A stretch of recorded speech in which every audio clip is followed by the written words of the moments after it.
আসসালামু আলাইকুম। অন্য মঞ্চের আজকের আলোচনায় আপনাদের সকলকে আমন্ত্রণ জানাচ্ছি। আহ, আসলেই দুঃখজনক। বেশ কয়েকদিন ধরে ইউনূস সরকার কর্তৃক আমরা বলতে শুনছি তিনি যে হাসপাতালে অবস্থান করছেন সেখানে ব্যাপক নিরাপত্তা জোরদার করা হয়েছে, এসএসএফ নিরাপত্তা দিচ্ছে, আকাশে হেলিকপ্টার উড়ে বেড়াচ্ছে, সেনা পুলিশ গোয়েন্দায় ভরে গেছে চারপাশ। তার নেতাকর্মীরা গিয়ে দেখা করছেন তার সাথে। তার সুযোগ্য না কুযোগ্য পুত্র কি বলবো তারেক জিয়ার কথা, সেও বিবৃতি দিচ্ছে। শুধু বিবৃতি পাচ্ছে, কিন্তু আসল যে জিনিসটা জানতে চাই তিনি বেঁচে আছেন কিনা সেটাই কেউ বলছে না। এবার আরেকটি বিষয়ে অনেকে কথা তুলছেন যে এই মানুষটিই তো বঙ্গবন্ধু শেখ মুজিবুর রহমানকে সপরিবারে যে হত্যা করার দিনটি 15 আগস্ট, সেই দিনটিকে বেছে নিয়েছিলেন জন্মদিন উৎসবের নামে আসলে রাজনৈতিক যে কুৎসিত একটা চরিত্র তার সেটি তুলে ধরার জন্য। এবং এখন প্রাকৃতিক নিয়মই তার মৃত্যু দিবসটি সম্পর্কে আমরা স্পষ্ট নই। অবশ্য এই গুঞ্জন কিন্তু অযৌক্তিক নয়। খালেদা জিয়া সেই ব্যক্তিই তো যার জন্ম সনদে একটা জন্ম তারিখ, বৈবাহিক সনদে আরেকটা, পাসপোর্টে একটা, ন্যাশনাল আইডি কার্ডে আরেকটা, মানে একটা মানুষের 14 জায়গায় 14 রকমের ডেট লেখা রয়েছে। এবং তিনি শত প্রণোদিত হয়ে 15 আগস্টকে বেছে নিয়েছেন জন্মদিন উৎসব করার জন্য। এখানে তিনি সততার আশ্রয় নিয়েছেন নাকি তাঁর কুৎসিত সেই চরিত্রটি আমাদেরকে দেখিয়েছেন? এমন তো না যে তাঁর মৃত্যুর পরে অন্য কেউ তার এই দিবসটি নিয়ে ছিনিমিনি খেলছে, ব্যাপারটা এরকম নয়। এখন আপনি বলতে পারেন যে হ্যাঁ 15 আগস্ট এমন কোন দিন যে ওই দিনে মানুষ বিয়ে করতে পারবে না, জন্মাইতে কেউ পারবে না? অবশ্যই পারবে। জেনুইন হলে আপনি জন্মান, আপনি বিয়ে করেন, বউ ভাগায় নেন, হানিমুনে যান, যা ইচ্ছা করেন।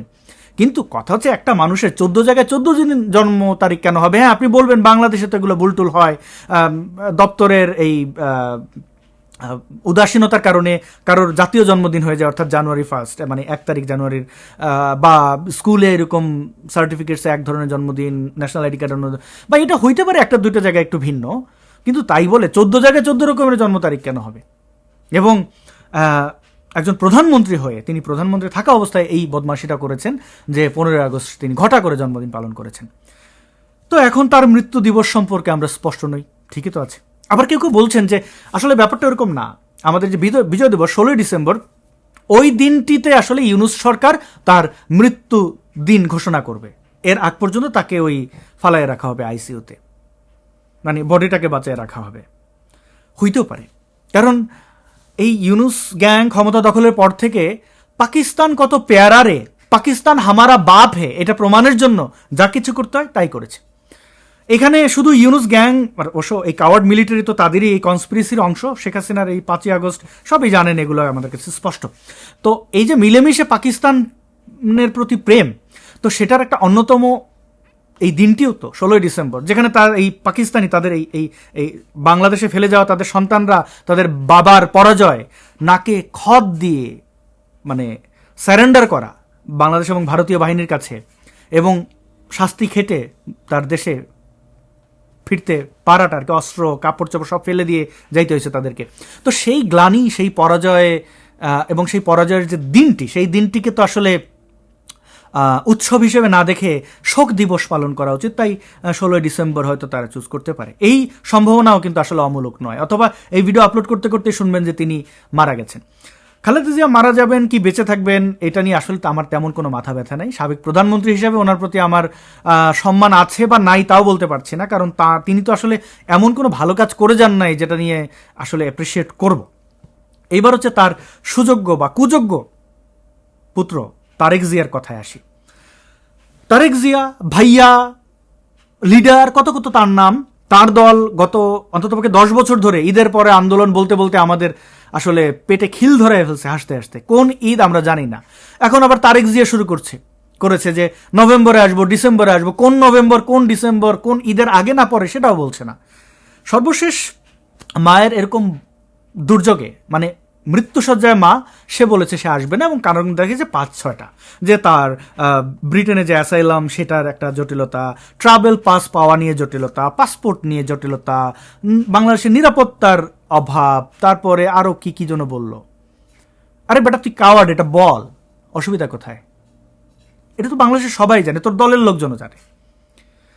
এমন কি করছেন তারেক জিয়া আপনি বাংলাদেশে বৈশা যে আপনি এখন আসার সাহস পাচ্ছেন না? আপনি না নেতা? হ্যাঁ, কি করছেন? আপনার এনিমিকে রাশিয়া, ভারত, আমেরিকা, নাকি এই ধরনের চায়না, রাশিয়া, আমেরিকার মদতপুষ্ট হয়ে তারা আপনাকে নিশ্চিত করবে যে যাও খোকা, তোমার কেউ টিকিটাও ছোবে না, এরকম নিশ্চয়তা নিয়ে দেশে আসতে হবে? কি ব্যাপারটা কি? শেখ হাসিনারে গ্রেনেড মারছিলেন, ভয় আপনারে কেউ না মাইরে দেয়। চোর তো অন্যরে চোরই মনে করবে। 10 ট্রাক অস্ত্র সাপ্লাই দিছিলেন ভারতের মধ্যে অশান্তি সৃষ্টি করার জন্য, সেখানে ভয়টা কোথায়? নাকি মিলিটারির সাথে আকাম কুকাম করছেন? মাজা ভেঙে দিল কেন মিলিটারি? ওটা তো শেখ হাসিনার আমল ছিল না, ওটা তো এই ফখরুদ্দিন মঈনুদ্দিনের আমল ছিল। আপনার মাজা ভাঙছে কেন? আপনি এত ভালো মানুষ, আপনার মাজা ভাঙে কেন? কাহিনীটা কি রে ভাই? আপনি না নেতা? অনলাইনে আর কতদিন? আসেন, দেশে আসেন। মানে একটা মানুষ কতটা ব্যর্থ হইলে পরে তার দল ক্ষমতায়, কেন এই স্বরাষ্ট্র উপদেষ্টা থেকে শুরু করে উপদেষ্টা প্যানেলের তো বেশিরভাগই বিএনপির, মানে তাদের গ্রিন সিগন্যাল বা পজিটিভ ইয়ে থেকে তারা ওইখানে ওই চেয়ারগুলো দখল করেছে, তাই না? তো আপনার দল ক্ষমতায় যে বিএনপি, সেটা বোঝার জন্য আর কি লাগে? বিএনপি জামাত ক্ষমতায় না, মানে একটা দল তারা নির্বাচিত হয় না এখনো, আচ্ছা লামসাম যদুমধুর মতো আছে, তারা চাঁদাবাজি করতে পারে, সব জায়গায় যে মাস্তানি করে বেড়াতে পারে, তার দলের লিডার বাংলাদেশে আসার সাহস পায় না। কি করছেন তারেক জিয়া? আপনি করছেনটা কি? একটু ভাবেন, করছেন তো কিছু না কিছু। আপনি জানেন, আমরাও কিছুটা অনুভব করতে পারি।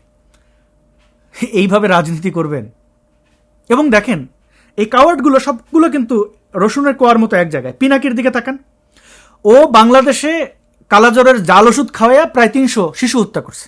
তারপরে ওই জায়গায় ও বিচারের সম্মুখীন হবে, তাই পালায়ে গেছে ভারতে। ভারতে পালায়ে যে রয়ের মদদে বা কার মদদে জানি না, সে ভারতের জাল পাসপোর্ট বানাইছে, বানায় ওটা নিয়ে থাইল্যান্ড গেছে, ওইখান থেকে ফ্রান্স যেয়ে ওইখানে বসে চিৎকার করে, ওইখানে বসে ধানমন্ডির 32 নম্বর ভাঙায়। এর বাড়ি ওই নারীরে নিয়ে, মানে এমন কোনো ব্যক্তি নাই যাদের নিয়ে বিষাদগার করে না। তো ওই পিনাকি আসে না কেন? কারণ একই, ওর ওই হ্যাডাম নাই, ওর এমনিতেও তো জিনিসপত্র নিয়ে বিতর্ক আছে, তো ওর গলা শুকিয়ে যায় বাংলাদেশের কথা শুনলে। সে না আবার স্টেক হোল্ডার আবু তালেব, এত বড় তালেবর, এতদিনে ফ্রান্স থেকে আসতে পারে, অথচ আমাদের ভাই ব্রাদার যারা ফ্রান্স থাকে, আমেরিকা থাকে, লন্ডন থাকে, অ্যাসাইলাম ক্লেম করে, তারা ভারতে ঢুকে বাংলাদেশে ঢোকে, মানে ওই বুঝেন তো, বিয়ে শাদী করার জন্য বিভিন্নভাবে আসে। এই লিডারদের হ্যাডাম হয় না। তুই যেভাবে ভারতে পালাইয়া গিয়া পাসপোর্ট বানাইয়া ফ্রান্স গেছো, ওইভাবে ভারতে পালাইয়া আবার যা, ওইখান থেকে বর্ডার ক্রস করে বাংলাদেশে ঢুকা বল ইনকিলাব জিন্দাবাদ, দেখ তোরে সায়দাবাদ কেমনি করে দেয়। মানুষের ক্ষতি, এই ধ্বংস কইরা দেশে ফিরতে তো হ্যাডাম লাগবে। ফখরুল ইসলাম আলমগীরের একটা বেয়াদব জামাই আছে না, যে একটা শব্দকে খুব নর্মাল করার চেষ্টা করেছে গত 10 বছর ধরে, ভিডিও তৈরি করে দাঁত চেপে চেপে, ওরে বিহারির বাচ্চা অনেকে বলে, আমি জানি না ওর জন্ম পরিচয় কি। এই যে মাদার চ দিয়ে একটা শব্দ আছে না, আমি এই শব্দগুলো আর ব্যবহার করব না, সিদ্ধান্ত নিয়েছি। তো মা চ এগুলোই ছিল তার ভাষা, যাকে তাকে এরকম এই শব্দগুলো ব্যবহার করেছে। আরেকটা আছে না কি, সাউয়া সা দিয়ে কি একটা নাম, হাদি, এই ধরনের পোলাপান। মানে আপনি দেখেন, ওই ফখরুলের জামাই, ওরও হ্যাডাম নাই বাংলাদেশে আসার, ওই আইসা চিপা চেপা, তুই এখন দেশে তোদের সরকার ক্ষমতায়, রাজনীতি কর, আকাম করবা, আবার দেশেও আসবা না, আবার বড় বড় কথা বলবা, এগুলা কেন? এই জুলকারনাইন সাহের দেখেন না, বিশাল সাংবাদিক, অল দ্য প্রাইম মিনিস্টার্স মেনে কি হয়েছে, হুইসেল ব্লোয়ার। কই ব্লো, কি দাও এখন ব্লো, মানে হুইসেল কই তোমার? আসো বাংলাদেশে, আসবা না কেন? তোমরা না নেতা, মানুষকে উস্কানি দাও, ক্ষতি করো, আবার ওই নেত্রলাল ফেত্রলাল কত লাল দেখলাম, এসে নাটক ফাটক করে গাট্টি বস্তা গুটায় চলে যায়। আরও দেখবেন, এই যে বাংলাদেশে যেগুলো, এই যে সায়ান টায়ান, এই কি বাদন টাদন, আসমান কাপা, ওই কোন খাট কাপা, কি কাপি, সবগুলো পালাবে, জীবনে কাউকে মুখ দেখাবে না, কারণ তারা ক্ষমতায় থেকেই বাংলাদেশে ফিরতে পারেনি। তারেক জিয়ার কথা বলছে। এখন আপনি বলবেন যে ও মা, তুমি তো পালাইয়া গেছো। আমি পালাইয়া যাই নাই রে ভাই, আমি পালাইয়া যাই নাই। 2017-তে সুনিশ্চিতভাবে হত্যার শিকার হব বইলা ভারতে প্রস্থান করতে বাধ্য হয়েছি, হিজরত করছি। হযরত মোহাম্মদ যেভাবে মক্কা থেকে মদিনায় পালাইয়া যেতে বাধ্য হয়েছেন, ওইভাবে পালাইয়া যেতে বাধ্য হয়েছি জীবন বাঁচাইতে। 1 বছর ভারতে অবস্থান করে বুঝতে পারছি ভারত আমার জন্য না। একটা মানুষ তার নিজের মাতৃভূমি ছেড়ে অন্য একটা দেশে প্রস্থান করতে বাধ্য হয়েছে, তার মানবিক অধিকার রয়েছে ওই দেশে রাজনৈতিক আশ্রয় পাওয়া। ভারত আমাদেরকে বন্ধু মনে করে না, রাজনৈতিক আশ্রয় তো দেয়ই নাই, কোনো প্রকার কোনো সুযোগ সুবিধা তো দূরের কথা, বেঁচে থাকার কোনো অধিকার পাই নাই। তারপরে সিদ্ধান্ত নিছি, আবারও বলছি, আমি সিদ্ধান্ত নিছি যে ভারতে মৃত্যু হওয়ার চেয়ে বাংলাদেশে জঙ্গি জিহাদিদের হাতে মরা ভালো। অন্ততপক্ষে আমার লাশটা আমার বাবা মা দেখতে পারবে। তারা তো আর আমার জন্য কম চেষ্টা করে নাই, আমি যেন ইসলামে থাকি অনেক চেষ্টা, তারা অন্ততপক্ষে লাশটা দেখে কাঁদুক। বাংলাদেশে ফিরলাম এবং অ্যারেস্ট হইলাম, যথারীতি বৈধ পন্থায় বের হওয়ার চেষ্টা করছি, এয়ারপোর্টে অ্যারেস্ট হয়েছি। তারপরে একবার এক টার্মে জেল খাটলাম, জেল খেটে বের হইলাম, বাংলাদেশের টিএসসিতে ঘোরাঘুরি করলাম, এইটাও হেফাজতের আপত্তি। তারপরে তারা সরকারকে চাপ দিল, 2018-এর ইলেকশন সামনে ছিল, অর্থাৎ এটা হচ্ছে সেপ্টেম্বরের 12 তারিখ, ডিজিএফআই আমাকে গুম করে নিয়ে গেল, আটকায় রেখে পাসপোর্ট টাসপোর্ট সব কিছু নিয়ে যেয়ে জীবন তছনছ করে দিল। তারপরে জেল থেকে বের হওয়ার পর আবার মিথ্যা মামলায় জেলে গেলাম, জেল থেকে বের হইলাম, তারপরে পাসপোর্ট পাই না। এখন দেখলাম যে আমার অন্যান্য অ্যাক্টিভিস্ট ব্লগারদের মতো আমাকে হত্যা করবে এবং এই জঙ্গি নাটক, অনেক নাটকের আমি বলির পাঠা হব না, আমি আবার দেশ ছাড়তে বাধ্য হইলাম। কোনোবার পালায় যায় নাই, এই বাংলাদেশে কারোর থাপ্পড় দেয় নাই, কারোর ওনা ধরে টান দেয় নাই, ধর্ষণ খুন তো অনেক দূরের কথা, কারো টাকা পয়সা মারি দেয় না। পালাবো কিসের জন্য রে ভাই? আমার মানে পালানো কারে বলে যে আমি কিছু নিয়ে চলে গেলাম? আমি নিছি কি? সমাজে দিছি যতটুকু পারছি। এবং এই ইসলামিক সন্ত্রাসীরা বিশ্বাস করে যে হুমকি ধমকি, মানে এরা দেখেন, আপনি বলতে পারেন যে আপনি তো নবীর নিয়ে এইসব বলছেন বলে আপনার দেশ ছাড়তে হয়েছে। না, ব্যাপারটা ওইরকম না। শুরু আমি করি নাই, শুরু এই ইসলামিক সন্ত্রাসীরা করছে। এই ইসলামিক সন্ত্রাসীরাই শুরু করে। আপনি দেখেন আপনার চারপাশে, আপনি মেলা করবেন কিনা সে আইসা বাধা দেবে, আপনি আপনার বিয়েতে গান বাজাবেন কিনা সে আইসা ডিসাইড করে দেবে। আরে ভাই, বিশেষ অঙ্গের মাথা কাটা থেকে শুরু করে দাড়ি কতটুকু রাখবেন, মাথায় টুপি কিরকম দেবেন, আন্ডারওয়্যার কিরকম পরবেন, মোবাইল ফোন কি চালাবেন কি না, কোন সাইটে ঢুকবেন, সব তারা ডিসাইড করে দেবে। আপনার এই তারা নির্ধারণ করে দেওয়া জিনিস আপনি মানবেন না, আপনার এই বিভিন্ন ট্যাগ দিয়ে আপনার উপর আক্রমণ করবে। ভাই, আমার ব্যক্তি জীবনে আঘাত দিছে আইসা, শুধুমাত্র আমার কো অ্যাক্টিভিস্টদের হত্যা করছে বইলেই যে আমি আরও অনেক বেশি ডেডিকেশন দেখাইছি, ব্যাপারটা এরকম না। সব কিছুতে তারা এটা করছে। এখন তারা ভাবে তাদের মতো কাওয়ার্ড সবাই হবে। আপনি আমার ব্যক্তিগত জীবনে এসে আপনি আঘাত করবেন, আমার জীবন তছনছ করে দেবেন, আর আমি আপনার নবীরে চুমু দেবো। এই গত 10 বছরে অ্যাক্টিভিজমে কি পারছেন? কিছু করতে পারেন নাই। যাই হোক, পালাই নাই, এটা হচ্ছে সোজা কথা। এই ধর্মীয় সন্ত্রাসীদের মধ্যে থেকে মরে যাওয়ার পক্ষে আমি না, কারণ আমাকে অনেক কিছু করতে হবে, আমি করেছি, করব। তো সবাইয়ের সব কিছু তুলনা দেওয়া উচিত না। আমি জানি এই প্রসঙ্গটা না আনলেও চলতো, কিন্তু আপনারা এটা বলবেন। দেখেন ভাই, আমি অ্যাক্টিভিস্ট, রাজনৈতিক কোনো ক্ষমতার স্বাদ কোনোদিন নেই নাই। অ্যাক্টিভিজম করে কারো কাছ থেকে চাঁদাবাজি করি নাই, যেটা ইলিয়াস পিনাকি এরা করে এবং এরা দেশ থেকে পালাই রয়েছে। আমি এরকম কাজ জীবনে করি নাই, কোনোদিন করবও না, কোনো ফৌজদারি অপরাধ করি নাই। সুতরাং দেশে আমি ফিরবো। কবে ফিরবো? আমাদের অনুকূলের সরকার। অনুকূলের সরকার মানে কি? আমাকে আলাদা খাতির করতে হবে না। এই দেশ যে কারণে স্বাধীন হয়েছে, মুক্তিযুদ্ধ, কি কারণে? সকল মতের, সকল বর্ণের, সকল জাতিগোষ্ঠী এই দেশে বসবাস করবে, তাই তো? মুক্তিযুদ্ধ আমাকে রাইটস দেয় আমি ধর্মবিশ্বাস না করে বাংলাদেশে থাকার। মুক্তিযুদ্ধ, এই দেশের আইন, সংবিধান আমাকে রাইটস দেয়, কিন্তু সংবিধান, আইন, আমার সেই রাইটস তারা রক্ষা করতে পারে নাই। ফলে ইসলামিস্টরা এসে আঘাত দিছে, তাদেরকেও আমি ভার্বালি আঘাত দিছি, তাদের ফান্ডামেন্টাল বিশ্বাসে আঘাত দিছি। আমার তো কিছু করার নাই। আপনি আমার এই দেশ থেকে বের করে দেবেন, জেল খাটাবেন, একের পর এক অত্যাচার করবেন, আমি কেন মুখ বুঝে সহ্য করব? তো আমার সেই রাইটস যদি কোনো দল দেয়, কালকে আমি বাংলাদেশে চলে যাব। আমি তারেক জিয়া, পিনাকি, ইলিয়াস না, কারণ ওই দেশে আমি জন্মাইছি, ওইটা আমার দেশ। আমি আমার দেশের উন্নয়ন করার জন্য আমার দেশে থাকা জরুরি। এখন সময় বলে দেবে, নিশ্চয়ই বাংলাদেশে ফিরবো, অবশ্যই ফিরবো। কিন্তু আফসোস হইতেছে এই যে বীরদের সাহস দেখে, মানে এত কথা বলো, দেশে যাওয়ার হ্যাডাম রাখো না, কেন রাখো না? ঝুঁকিটা কোথায়? তারেক জিয়ার ঝুঁকি কোথায় আপনি দেখেন। তাদের বললাম তো, তাদের দল ক্ষমতায়, মিলিটারি তাদের অনুকূলে, সব কিছু অনুকূলে। তারেক জিয়ার সাথে যে ইউনুস পারলে ওইখানে এই কোমরের মধ্যে এরকম হাত দুটো দিয়ে এরকম ধরে না, মানে দুইটা হাতকেই ধরে। তো কত আপন তুমি আমার, কত যে আপন। তো ইউনুসের গ্যাং, ওই যে এনসিপির সন্ত্রাসী বাহিনী, অন্যান্য চক্রান্তকারী, এদেরকে তো একটু ব্ল্যাঙ্ক চেক দিলেই, মানে ব্ল্যাঙ্ক চেক মানে সেফ এক্সিট। তারা তো তারেক জিয়ারকে সকাল বিকাল যে হাত পা টিপে দেবে, তো দেবে না।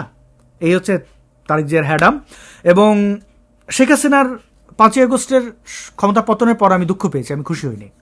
এবং এখন আরও বেশি ব্যাপারটা নিয়ে সিরিয়াস আমি। এবং শেখ হাসিনাকে বলি যে আপনি 5 আগস্টের পর যা কিছু হারাইছেন, কয়েকটা জিনিস পাইছেন।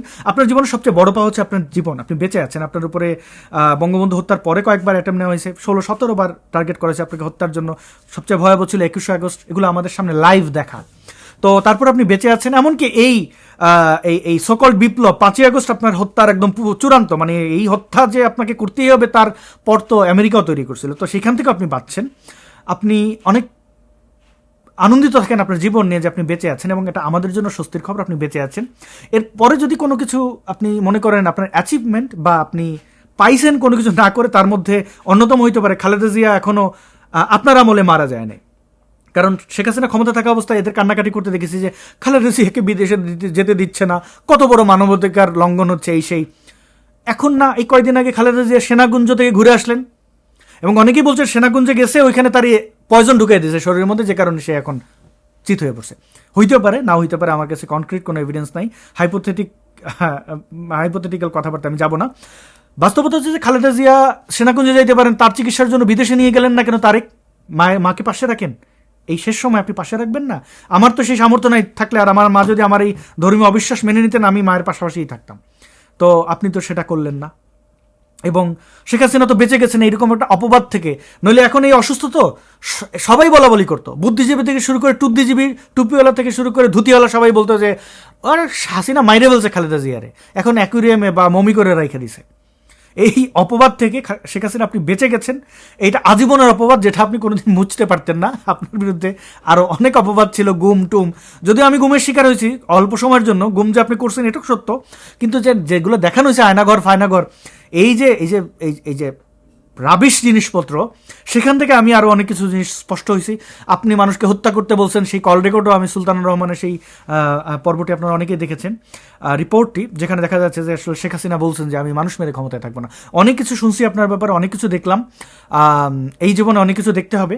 তো খালেদার মৃত্যুতে হাসিনার শোক রাজনীতিতে শিষ্টাচারের অন্যতম নিদর্শন। আসলে আজকে বাংলাদেশ বিশেষ করে একটি জায়গায় আটকে গেছে। সাবেক প্রধানমন্ত্রী, বিএনপি চেয়ারপারসন বেগম খালেদা জিয়ার মৃত্যুতে আটকে গেছে। সব খবর যেন সেখানেই কেন্দ্রীভূত হয়ে গেছে। কারণ একটি ইতিহাসের একটা পতন হয়েছে। আমি আগের ভিডিওতেও বলেছি, খালেদা জিয়াকে আমি যদি ব্যক্তিগতভাবে দেখি, যে আমি প্রথম দেখেছি বিশেষ করে তিনি প্রধানমন্ত্রী হলেন, আমরা তখন স্কুলে 91 সালে স্কুলে পড়ি। তখন আসলে আমরা রাজনীতিও কিছু বুঝি না, কিন্তু জানলাম, দেখলাম যে একজন প্রধানমন্ত্রী। আগে এরশাদ আমলটা বুঝি যে বাংলাদেশের সরকার মানে এরশাদ, প্রেসিডেন্ট মানে এরশাদ, এরশাদ বলতে সরকার বলতে আমরা সেই সময় বুঝতাম এরশাদ।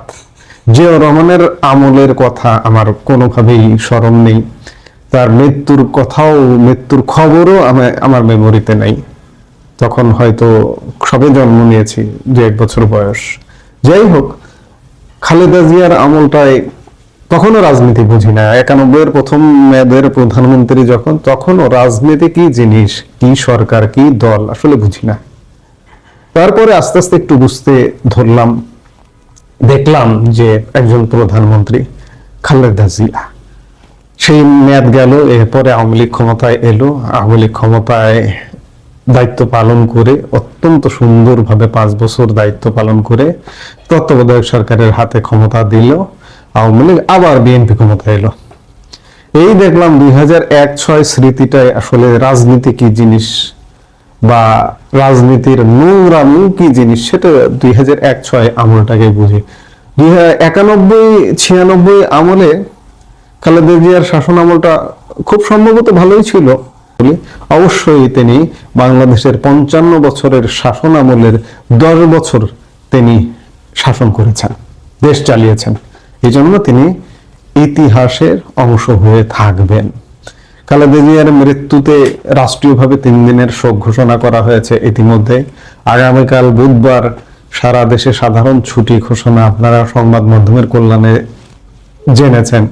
আজকে জাতির উদ্দেশ্যে ভাষণ দিয়েছেন এই যে ডক্টর ইউনূস, দিয়ে এই কর্মসূচিগুলো ঘোষণা করে, এবং সকালে উপদেষ্টা পরিষদের একটা বিশেষ বৈঠকও অনুষ্ঠিত হয়েছে। এই জন্য বৈঠকের শেষে আইন উপদেষ্টা বৈঠকের সিদ্ধান্তগুলো জানান, এবং প্রধান উপদেষ্টা তার ভাষণেও বলেছেন যে বুধবার বাদ জোহর, আগামীকাল বুধবার বাদ জোহর মানিক মিয়া এভিনিউতে বেগম খালেদা জিয়ার জানাজা অনুষ্ঠিত হবে, এবং তার দাফন হবে প্রেসিডেন্ট জিয়াউর রহমানের কবরের পাশেই।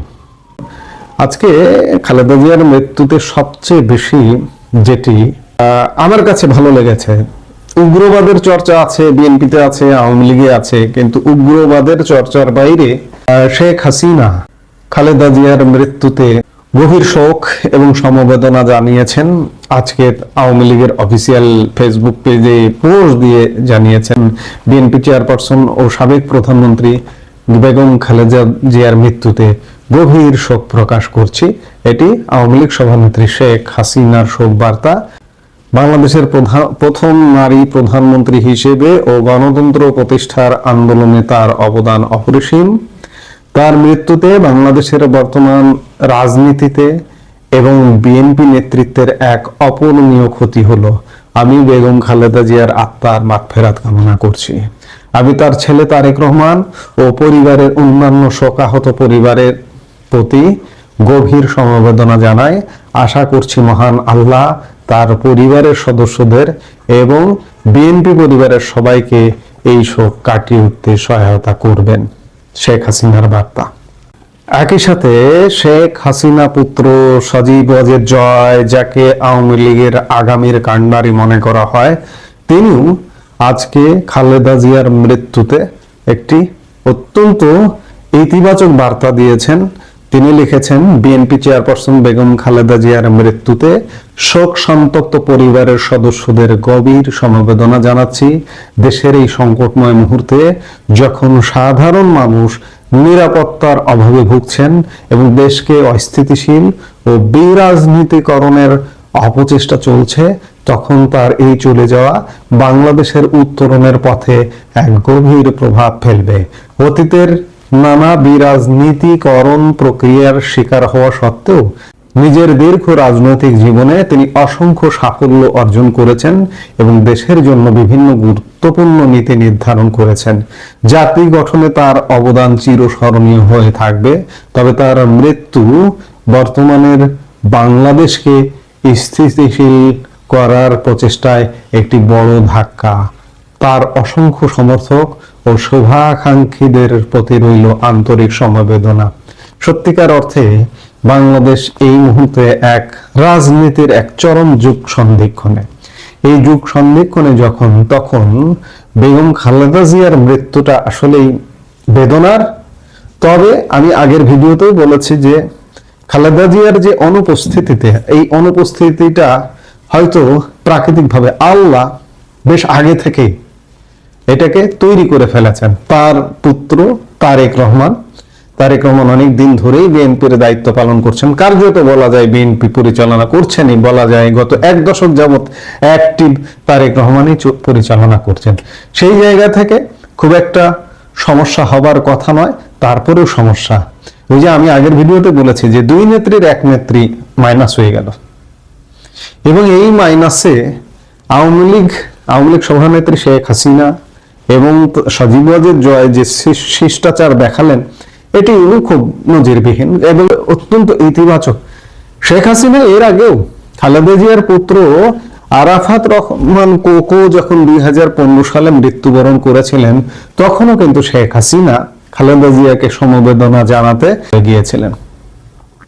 জানাতে পারেননি, খালেদা জিয়ার সাথে সরাসরি দেখা হয়নি। বিএনপির পক্ষ থেকে, খালেদা জিয়ার পক্ষ থেকে সেটি অ্যাকসেপ্ট করা হয়নি।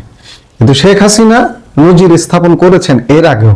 আমরা এগুলোকে ইতিবাচক দেখতে চাই, আমরা বাংলাদেশের রাজনীতিকে ইতিবাচক দেখতে চাই। যারা উগ্রপন্থী আওয়ামী লীগেও আছেন, উগ্রপন্থী বিএনপিতেও আছেন। দিন শেষে বাংলাদেশের রাজনীতি আবর্তিত হবে আসলে আওয়ামী লীগ এবং বিএনপির মধ্যে। উগ্রপন্থীদের যেন বিএনপিতেও স্থান না হয়, আওয়ামী লীগেও যেন স্থান না হয়। যারা নীতি নির্ধারক তাদের এগুলো খেয়াল করা উচিত। হ্যাঁ, অনেক সমালোচনা আছে, শেখ হাসিনা থেকে গ্রেনেড হামলা করে মেরে ফেলতে চেয়েছে, এটা করেছে সেটা করেছে, বিভিন্ন কিছু। খালেদা জিয়া এমন মন্তব্য করেছেন যে শেখ হাসিনা ভ্যানিটি ব্যাগে করে নিয়ে গিয়ে গ্রেনেড হামলা নিজেরা করেছেন। এই যে গত 17 অক্টোবর এই যে ক্যাঙ্গারু কোর্ট থেকে যখন শেখ হাসিনার বিরুদ্ধে রায় হলো, তখন সেই রায়ে খালেদা জিয়া সন্তোষ প্রকাশ করেছিলেন। যাই হোক, অনেক কিছু আছে, কিন্তু তারপরে শিষ্টাচারের উপরে, উদারতার উপরে রাজনীতি হতে পারে না। আমরা চাই বাংলাদেশে একটা শিষ্টাচারের রাজনীতির চর্চা হোক। আমি বারবারই বলছি, উগ্রবাদী উগ্রপন্থীদের থেকে বাংলাদেশের রাজনীতি মুক্ত হোক, আমরা এটাই প্রত্যাশা করি। আমরা এই সজীব ওয়াজেদ জয় কিংবা শেখ হাসিনার এই যে সমবেদনা জানানোটাকে ইতিবাচক হিসেবে দেখতে চাই, এবং বিএনপিও এই সমবেদনা জানানোটাকে আমরা আশা করব এই শোক কাটিয়ে কদিন পরে বিএনপি নিশ্চয়ই শেখ হাসিনাকে কিংবা সজীব ওয়াজেদ জয়কে ধন্যবাদ দেবেন যে আমাদের শোকে আপনারা পাশে ছিলেন। এটি আমার বিশ্বাস পরিবর্তিত রাজনীতিতে এটি ঘটবে। যদি না ঘটে এটি রাজনীতির জন্য দুর্ভাগ্য হবে, এবং সেই দুর্ভাগ্যের ফল যারা ইতিবাচক রাজনীতি চাইবেন না, বিএনপি যদি না চায়, সেই ফল বিএনপিকে ভোগ করতে হবে। এখন দেখার বিষয়, আমরা খালেদা জিয়ার আজকের এই শোক রাষ্ট্রীয়ভাবে শোক পালন করার ঘোষণা দেওয়া হয়েছে।